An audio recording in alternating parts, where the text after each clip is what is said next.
Friends, जब भी America में राष्ट्रपति चुनाव होते हैं तो पूरी दुनिया की नज़र इन चुनाव पर टिकी रहती है। हर 4 साल बाद अमेरिका में राष्ट्रपति का चुनाव आता है। आमतौर पर लोगों को लगता है कि अमेरिका की जनता सीधे तौर पर वोट देकर प्रेसिडेंट चुनती है, लेकिन ऐसा नहीं है। अमेरिका में कौन प्रेसिडेंट का चुनाव लड़ सकता है, ये होता कैसे है, इसकी प्रक्रिया क्या है, ये सभी जानकारी आपको इस वीडियो के माध्यम से दी जाएगी। साथ ही ये बताया जाएगा कि भारत के साथ रिश्तों को लेकर कौन सा राष्ट्रपति उम्मीदवार कैसी सोच रखता है।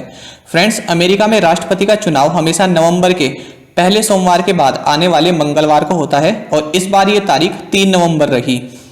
अमेरिका में मुख्य तौर पर 2 पार्टियों का दबदबा है, रिपब्लिकन्स एंड डेमोक्रेट्स। रिपब्लिकन का चुनाव चिन्ह हाथी है, जबकि डेमोक्रेट्स का चुनाव चिन्ह है गधा। पिछली बार डेमोक्रेट्स की राष्ट्रपति पद की उम्मीदवार हिलेरी क्लिंटन थी, जो राष्ट्रपति डोनाल्ड ट्रंप से हार गई थी। इस बार डेमोक्रेटिक उम्मीदवार जो बाइडेन है, जो बराक ओबामा के टाइम पर उपराष्ट्रपति रह चुके हैं। लेकिन इन 2 पार्टीज के अलावा और कोई यदि राष्ट्रपति चुनाव लड़ना चाहे तो अपनी मनी से अपना कैंपेन फंड कर सकता है, क्योंकि रिपब्लिकन्स एंड डेमोक्रेट्स अपने कैंडिडेट्स को प्रेसिडेंशियल कैंपेन रन करने के लिए फंड प्रोवाइड कराती हैं। रिपब्लिकन पार्टी को GOP यानी ग्रैंड ओल्ड पार्टी भी बोलते हैं। आगे बढ़ने से पहले फ्रेंड्स, यूनाइटेड स्टेट्स के फ्लैग के बारे में कुछ इंपॉर्टेंट जानकारी हम ले लेते हैं। तो जैसा कि आप देख पा रहे होंगे, इसमें 13 हॉरिजॉन्टल स्ट्रिप्स हैं, जिसमें 7 रेड कलर की हैं और 6 वाइट कलर की हैं, टोटल 13। तो ये 13 स्ट्रिप्स 13 ब्रिटिश कॉलोनीज को दर्शाता है, जिन्होंने की ग्रेट ब्रिटेन से अपनी स्वतंत्रता हासिल की थी। साथ ही ब्लू रेक्टेंगल में जो 50 स्टार्स यहाँ पर दिखाए गए हैं, ये यूनाइटेड स्टेट्स के 50 स्टेट्स को दर्शाते हैं। फ्रेंड्स, ये चार्ट मैंने लिया है यूनाइटेड स्टेट्स एम्बेसी की साइट से। इसी के माध्यम से हम पूरी चुनावी प्रक्रिया को समझेंगे। तो यूनाइटेड स्टेट्स का प्रेसिडेंट बनने के लिए 3 जरूरी बातें जो हैं वो इस प्रकार हैं। जो भी अमेरिकी नागरिक है, भले ही उसका जन्म विदेश में हुआ हो, वो प्रेसिडेंशियल इलेक्शन लड़ सकता है। चुनाव लड़ने की कम से कम उम्र 35 साल है। चुनाव लड़ने वाले उम्मीदवार का अमेरिका में 14 साल से रहना जरूरी है। फ्रेंड्स, यूनाइटेड स्टेट्स प्रेसिडेंट चुनने की प्रक्रिया को हम यहाँ पर अब 4 स्टेप से समझेंगे। तो इसका पहला स्टेप है प्राइमरीज एंड कॉकस। विभिन्न राज्यों में प्राइमरी चुनाव के जरिए पार्टियां अपने प्रबल दावेदार का पता लगाती हैं और इनमें 2 तरीके अपनाए जाते हैं। तो इनमें पहला है प्राइमरी। ये तरीका ज्यादा प्रचलित है, ज्यादातर राज्यों में इसका इस्तेमाल होता है। इसमें आम नागरिक हिस्सा लेते हैं और पार्टी को बताते हैं कि उनकी पसंद का उम्मीदवार कौन है। फिर फ्रेंड्स, दूसरा है इसमें कॉकस। इस प्रक्रिया का इस्तेमाल उन राज्यों में होता है जहां पर पार्टी का गढ़ होता है। कॉकस में ज्यादातर पार्टी के पारंपरिक वोटर ही हिस्सा लेते हैं। दोनों चुनाव में सबसे बड़ा अंतर यह होता है कि कॉकस में पार्टी के सदस्य जमा होते हैं। सार्वजनिक स्थल पर उम्मीदवार के नाम पर चर्चा की जाती है। इसके बाद वहां मौजूद लोग हाथ उठाकर उम्मीदवार चुनते हैं। वहीं प्राइमरी में बैलेट के जरिए वोटिंग होती है। फिर फ्रेंड्स, इसमें सेकंड स्टेप आता है नेशनल कन्वेंशन। तो जो प्रतिनिधि प्राइमरी में चुने जाते हैं वे चुनाव के दूसरे चरण यानी कन्वेंशन में शामिल होते हैं।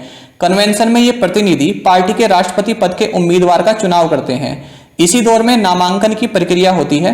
राष्ट्रपति पद के उम्मीदवार ही उपराष्ट्रपति पद के उम्मीदवार का चयन करते हैं। अलग अलग पार्टी के उम्मीदवार मतदाताओं का समर्थन जुटाने की कोशिश करते हैं। इसी दौरान उम्मीदवारों के बीच टेलीविजन पर कई मुद्दों को लेकर बहस होती है। फ्रेंड्स, ये जो भी कैंपेन अब चलते हैं तो इनको निगेटिव कैंपेन भी कह सकते हैं और पॉजिटिव कैंपेन भी। जब एक कैंडिडेट अपने ओपोनेंट पर सीधा सीधा हमला करता है तो उसे निगेटिव कैंपेनिंग कहा जाता है। लेकिन जब एक कैंडिडेट अपनी पॉलिसीज के बारे में बताता है, अपने डेवलपमेंट प्लान के बारे में बताता है, तो उसे पॉजिटिव कैंपेनिंग कहते हैं। अब आखिरी हफ्ते में उम्मीदवार अपनी पूरी ताकत लगाकर स्विंग स्टेट्स को लुभाने में झोंक देते हैं। फ्रेंड्स, स्विंग स्टेट्स वह राज्य होते हैं जहां का मतदाता किसी के भी पक्ष में मतदान कर सकता है। इसके बाद स्टेप 3 आता है जनरल इलेक्शन। तो देश भर में हर राज्य में लोग एक राष्ट्रपति और एक उपराष्ट्रपति के लिए मतदान करते हैं। जब लोग अपना वोट डालते हैं तो वे वास्तव में ऐसे लोगों के समूह के लिए मतदान करते हैं जिन्हें इलेक्टर्स कहते हैं। ये इलेक्टर राष्ट्रपति पद के किसी न किसी उम्मीदवार का समर्थक होता है। इसमें 4th स्टेप आता है इलेक्टोरल कॉलेज। तो ये जो इलेक्टर होते हैं ये एक इलेक्टोरल कॉलेज बनाते हैं। कॉलेज का मतलब समूह। तो इसमें कुल 538 सदस्य होते हैं। हर राज्य का इलेक्टर चुनने का कोटा तय होता है। यह संख्या हर राज्य में अमेरिकी संसद के दोनों सदनों यानी हाउस ऑफ रिप्रेजेंटेटिव और सीनेट के सदस्यों की कुल संख्या के बराबर होती है। इसलिए हर राज्य के इलेक्टरों की संख्या में अंतर होता है। इलेक्टर चुनने के बाद आम जनता की चुनाव में भागीदारी खत्म हो जाती है और आखिर में इलेक्टोरल कॉलेज के सदस्य मतदान के जरिए राष्ट्रपति का चुनाव करते हैं। फ्रेंड्स, राष्ट्रपति बनने के लिए कम से कम 270 इलेक्टोरल मत जरूरी होते हैं। पिछले 5 चुनावों में से 2 उन उम्मीदवारों द्वारा जीते गए हैं जिनके पास अपने प्रतिद्वंदियों की तुलना में आम जनता से कम वोट थे। 2016 में डोनाल्ड ट्रंप के पास हिलेरी क्लिंटन की तुलना में लगभग 3 मिलियन कम वोट थे, लेकिन उन्होंने राष्ट्रपति पद जीता क्योंकि चुनावी कॉलेज में उन्हें बहुमत हासिल हो गया था। फ्रेंड्स, देखिए, अब ये रिपब्लिकन पार्टी के प्रभाव वाले जो दक्षिण राज्य होते हैं इन्हें रेड स्टेट्स कहा जाता है और जो डेमोक्रेट्स के प्रभाव वाले राज्य होते हैं उन्हें ब्लू स्टेट्स कहा जाता है। तो कुछ राज्यों में स्थिति हमेशा अनिश्चितता वाली रहती है कि वोट किधर जाएंगे, उन्हें स्विंग स्टेट कहते हैं। और अगर आप बात करें, अगर किसी भी उम्मीदवार को इलेक्टोरल वोट में बहुमत नहीं मिलता तो संसद का निचला सदन यानी लोअर हाउस, जिसे हाउस ऑफ रिप्रेजेंटेटिव कहते हैं, ये सीट्स 3 उम्मीदवारों में से राष्ट्रपति का चुनाव करता है। अब बचे हुए 2 उम्मीदवारों में से सीनेट उपराष्ट्रपति को चुनती है। तो ऐसी स्थितियां हालांकि बहुत कम बनती हैं, लेकिन साल 1824 में ऐसा हो चुका है। फ्रेंड्स, अब जानते हैं कि रिपब्लिकन और डेमोक्रेट्स, इनके जो पूर्व प्रेसिडेंट रहे हैं या फिर जो हाल ही में अभी प्रेसिडेंट हैं डोनाल्ड ट्रंप, तो इनकी राय क्या है भारत को लेकर। तो 1971 की लड़ाई में पाकिस्तान का समर्थन एक रिपब्लिकन राष्ट्रपति रिचर्ड निक्सन ने किया था और उन्होंने भारत के खिलाफ युद्ध में चीन को शामिल करने के लिए गुप्त प्रयास भी किए थे। पाकिस्तान की खुफिया एजेंसी ISI को रिपब्लिकन राष्ट्रपति रोनाल्ड रीगन ने मजबूत किया था। दूसरी तरफ डेमोक्रेटिक राष्ट्रपति बिल क्लिंटन ने 1999 के कारगिल युद्ध में भारत का समर्थन किया और सन 2000 में भारत की ऐतिहासिक यात्रा कर अमेरिका और भारत के बीच नए संबंधों की नींव रखी थी। फ्रेंड्स, रिपब्लिकन राष्ट्रपति जॉर्ज बुश ने असैनिक परमाणु सहयोग समझौते के जरिए दोनों देशों के रिश्तों को लेकर एक नई दिशा दी थी। और डेमोक्रेटिक अगर प्रेसिडेंट की बात करें ओबामा, तो इन्होंने अपने कार्यकाल में 2 बार भारत की यात्रा की और ऐसा करने वाले ये प्रथम अमेरिकी राष्ट्रपति बने थे, जिनमें से एक मौका 2015 के गणतंत्र दिवस समारोह का भी था। और इन्होंने संयुक्त राष्ट्र सुरक्षा परिषद की सदस्यता के भारत के दावे का समर्थन भी किया था और भारत को एक प्रमुख रक्षा साझेदार करार दिया था। भारतीय अमेरिकी कम्युनिटी को संबोधित करते हुए फ्रेंड्स, जो इस बार के प्रेसिडेंशियल कैंडिडेट हैं जो बाइडेन, इन्होंने कहा कि 15 साल पहले भारत और अमेरिका के बीच होने वाली सिविल न्यूक्लियर डील के लिए प्रयास मेरी अगुवाई में ही हो रहे थे। मैंने कहा था कि अगर अमेरिका और भारत दोस्त बन जाते हैं तो विश्व ज्यादा सुरक्षित रहेगा। फ्रेंड्स, पाकिस्तान के बारे में अगर बात करें तो जब बाइडेन अमेरिका के उपराष्ट्रपति थे तब इन्हें पाकिस्तान का दूसरा सबसे बड़ा सम्मान हिलाले पाकिस्तान मिला था। तो पाकिस्तान को अमेरिकी मदद भी 2013 से 2016 के बीच $630 बिलियन से ज्यादा बनी रही, जो 2017 में ट्रंप ने कम करके $392 बिलियन कर दी।